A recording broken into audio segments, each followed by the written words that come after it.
তো বন্ধুরা আমরা এখন এসে গেলাম শিবশঙ্কর কলোনিতে। আর শিবশঙ্কর কলোনি প্রত্যেক দুর্গাপূজাতে একটা ইউনিক স্টাইলের তারা প্যান্ডেল বানিয়ে থাকে।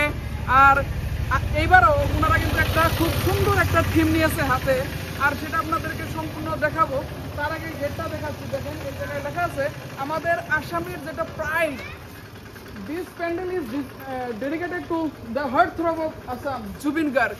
তো জুবিন গার্গ দাদাকে নিয়ে তো অনেক কথাই হলো এতদিন ধরে, আর হয়তো ওনার সুবিচার আমরা কামনা করছি এখান থেকেও।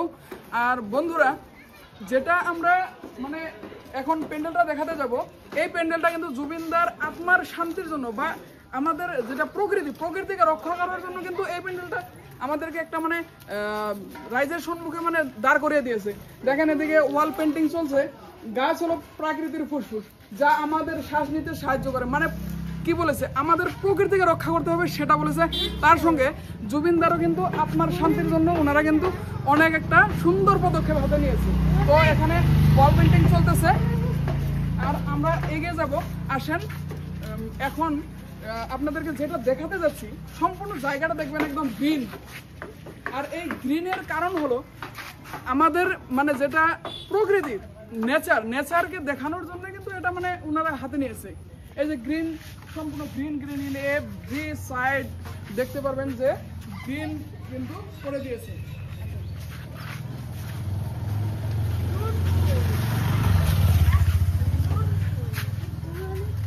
তো বন্ধুরা আমার পিছনে দেখেন অনেক গাছগাছরা দিয়ে একদম ভরিয়ে রেখেছে, দেখতে পাচ্ছেন।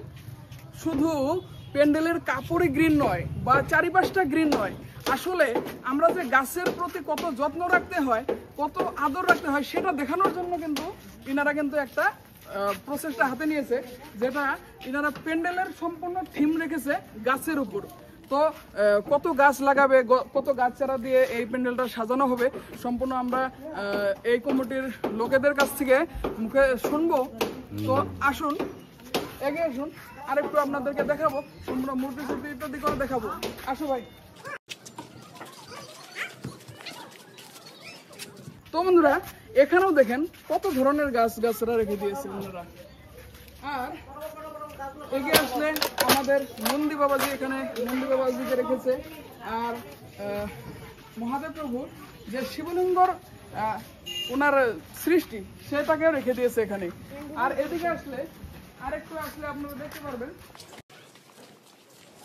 দেখেন এবার কিন্তু ওনারা মা দুর্গার যেটা মূর্তি, সেই প্রতিমূর্তিকেও কিন্তু গাছের পাতা দিয়ে সুন্দর করে সাজানোর যত্ন করেছে।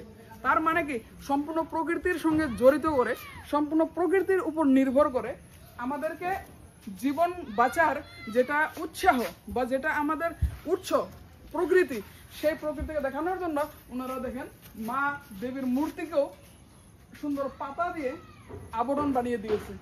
তো এটা খুব একটা সুন্দর একটা পদক্ষেপ হাতে নিয়েছে প্রকৃতিকে যেটা আমাদের সম্মুখে উপস্থাপন করার জন্য। আর খুবই ভালো লাগলো দেখে। আর উপরের দেখে দেখেন অনেক কিন্তু বাঁশ দিয়ে কারুকার্য এখনো হতে চলছে, এখনো কমপ্লিট হয়নি কিন্তু এনাদের। তো হবে, আশা করি আজকে হয়ে যাবে সম্পূর্ণ, যেটা ওনারা থিম হাতে নিয়েছে। দেখেন এগুলো অনেক কারুকার্য কিন্তু রয়ে গেছে। তো হবে, কাজগুলো করে যাচ্ছে এখনো, আর অনেক এদিকে কার্পেট আসতেছে অনেক কিছু। তো আমরা এই জায়গায় যে কার্যকর্তা রয়েছে দাদাদের মুখের থেকে কিছু কথা শুনতে যাব, চলেন। তো বন্ধুরা যেটা কথা আমাদের বাংলা ভাষায় বলা আছে যে কপালে নাই ঘি ঠকঠকে হইবে কি। তো ভাবলাম যে কার্যকর্তাদের সঙ্গে, সেক্রেটারি প্রেসিডেন্টের সঙ্গে কথা বলবো। তো ওনারা কিন্তু কেউই আজকে এখানে নেই, কারণ অলরেডি পুজোর জন্য ওনাদের হয়তো দেরি হয়ে গেছে, যার জন্য ওনারা কিন্তু অনেকেই ব্যস্ত হয়ে রয়েছে, সবাই বাজার সমান নিয়ে ব্যস্ত, তাই তো ওনারা হয়তো এখানে নেই। আমি একজন দাদার থেকে বস্তুটা জানতে পারলাম, আর জানি না খুবই মানে মনে কিছু একটা আশা রয়ে গেলো যে কথাগুলো জানতে পারলাম না, কিন্তু ওনারা বলল যে কমসে কম 1000-এর উপরে মানে গাছ চারা থাকবে। তো বিভিন্ন ধরনের অর্কিড গাছ ফলক রয়েছিল। তো যাই হোক, অবশ্যই আপনাদের পরে আবার আমি ভালো করে দেখাবো। এই ছিল আজকের এই ভিডিও। ধন্যবাদ বন্ধুরা সম্পূর্ণ দেখার জন্য, ধন্যবাদ।